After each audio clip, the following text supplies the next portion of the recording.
With us living in a climate that snows a lot, one of the bigger questions that we get asked and from locals we get told is, dealing with the snow here. This year has been a relatively light year here in Maine, but as you can see, we're getting some snow right now. This was actually one of the reasons we chose Maine. We love snow. But with that said, comes the responsibility of moving snow. We've got a few things here that we have to remove snow on. One of the main things is our panels. Those are going to get snow. We also have, because we have a lot of panels and lots of different solar setups, we've got, well, a lot of panels to clean. So on our well shed, we've got the 2 sets of Harbor Freight panels, and then we also have our well pump panels as well, and all of those need to be cleaned off during snow. And then we have our pump shed that has those 2 sets of panels, and those need to be cleaned off as well. Pig. What do you think of the snow? You like the snow? He's got a nice little place he can go and hide to get out of the snow. One of the things we do have a problem with, it's a constant battle, is his water. But we break it free for him, pour some hot water in there, and he's good to go. Another thing we have to keep cleaned of snow is our soft wall garage. Without cleaning the snow off the top of that thing would simply cave in, and we can't afford that, so that's got to get cleaned as well. And another thing that we have to clean are our trails, right? I mean, nobody wants to truck, walk through snow, and so when it snows, we cut trails through here so that we can walk without having to worry about, going through the deep snow. It's a little trial and error for us, trying to figure out the best possible solution for our trails. But I think we figured out what we want to do and how we want to make our walking paths. And another thing that we need to make sure that we're cleaning off when it snows, and this one is a big one because it won't take long for it to get destroyed, as our outdoor kitchen. We have reinforced it, but at the end of the day, this is simply just a plastic canopy, right?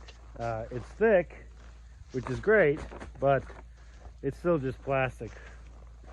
I think it's plastic. Maybe it's vinyl. Hell, I don't know. All I know is it's soft, and get enough weight on there and that thing will collapse in on itself. The frame isn't going anywhere, but that canopy sure as hell will. So we've got to get that cleaned as well. And the last thing that we need to make sure that we get cleaned off during snowstorms is our road. That's a big one. We have a snow machine so we can get in and out of the property. We do not have a plow though. It just didn't work out for this season.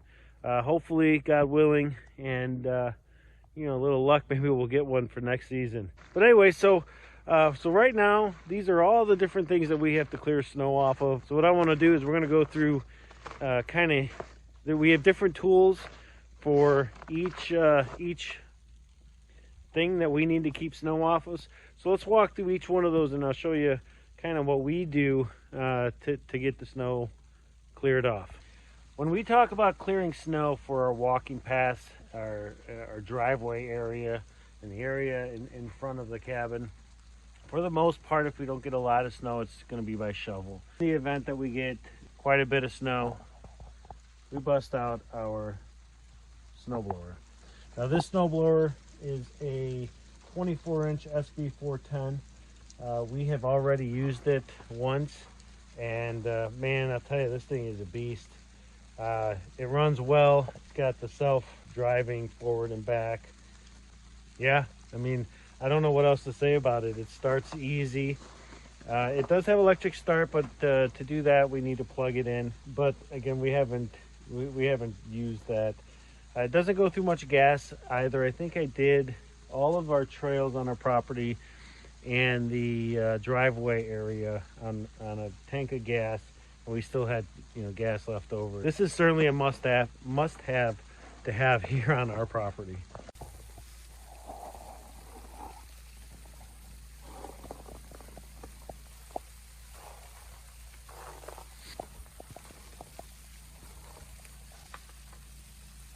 So when we talk about cleaning off our solar panels, there's several different ways you could do it. We are fortunate enough that we've got the Eversprout. This is a foam rake that we use on all of our panels.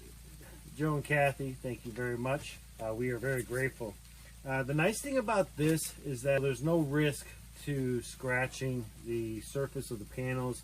It works great. It is telescopic, so you can, you know, lock, and then it does have these nice little blue clips that locks it in place. It doesn't take much to move the snow off the panels, even if it's that nasty, wet, really heavy snow.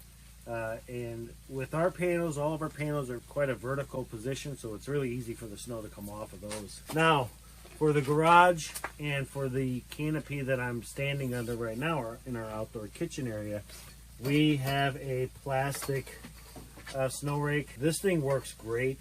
This isn't telescopic. It actually comes with multiple pieces that you just attach, and makes it longer. It's very lightweight. It moves quite a bit of snow relatively quickly. I pull the snow off about every hour or so, and it works very, very well.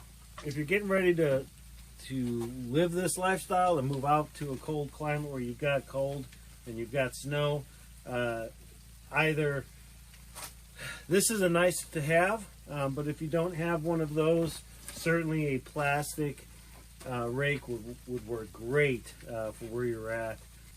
We also have an aluminum one. We haven't used it yet, but that's more for if we get really big snow and I need to get snow off of the roof. Then I'll probably end up using the aluminum one, simply because I don't want to, you know, damage the plastic. Whereas the aluminum one will kind of take a beating, even if it does get, you know, dented up and bent a little bit for whatever reason, it's still going to function. Plastic one, that'll just crack, right? And then obviously, you know, with this foam one, this is specific for our panels.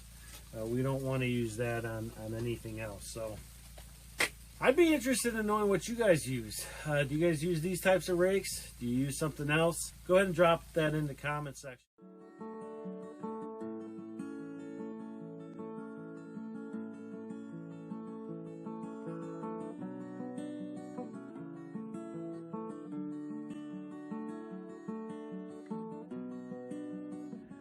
One of the most asked questions we get from family and friends and folks reaching out to us on our Facebook group is, how do we keep our road clean without a plow?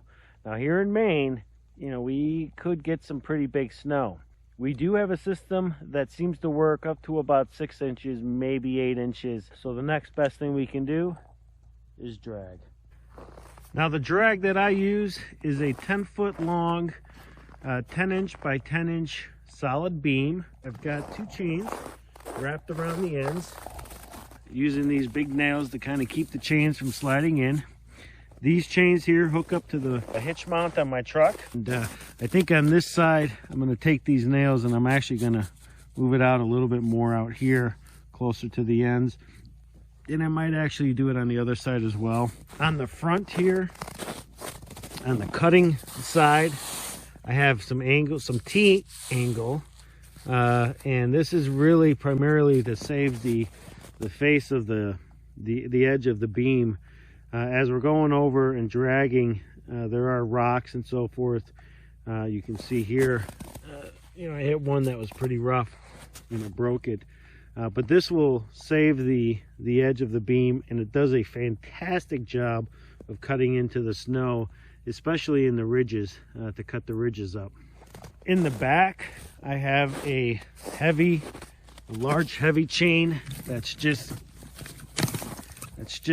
connected to the chains that are connecting to the truck, and that drags behind it.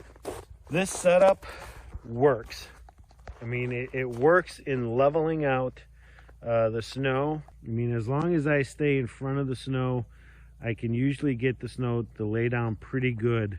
Unfortunately though, this system does not move snow off the road. That's a big problem with big snow, and that's where having a plow comes in handy, because you know the plow will actually push the snow off the road, whereas this simply cuts down and packs the snow down. And so, you know, when you're packing the snow, it's a lot different than pushing snow out of the way.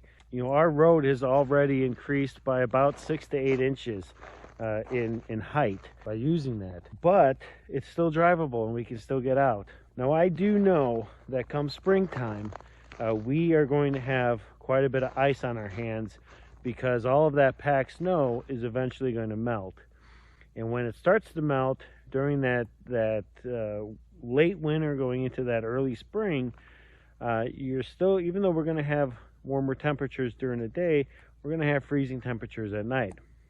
And so what we're going to end up having is one very, very long ice road. Where we are and not having a plow, we've got to do whatever we can to make it work.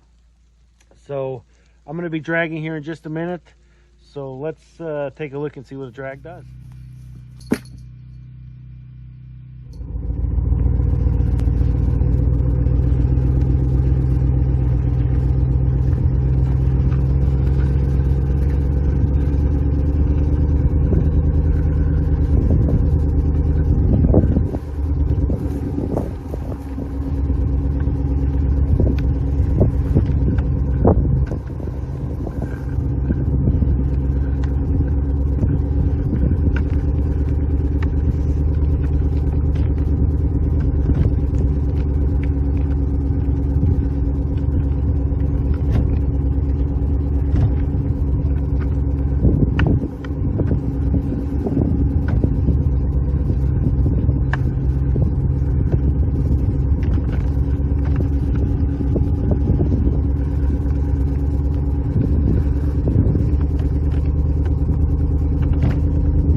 There you have it. That's how we deal with the snow here on our homestead. Would love to hear some suggestions, and what do you guys use to deal with the snow where you're at? Go ahead and drop those in the comments section. Give us a like and hit that subscribe button, and we'll see you guys on the next video.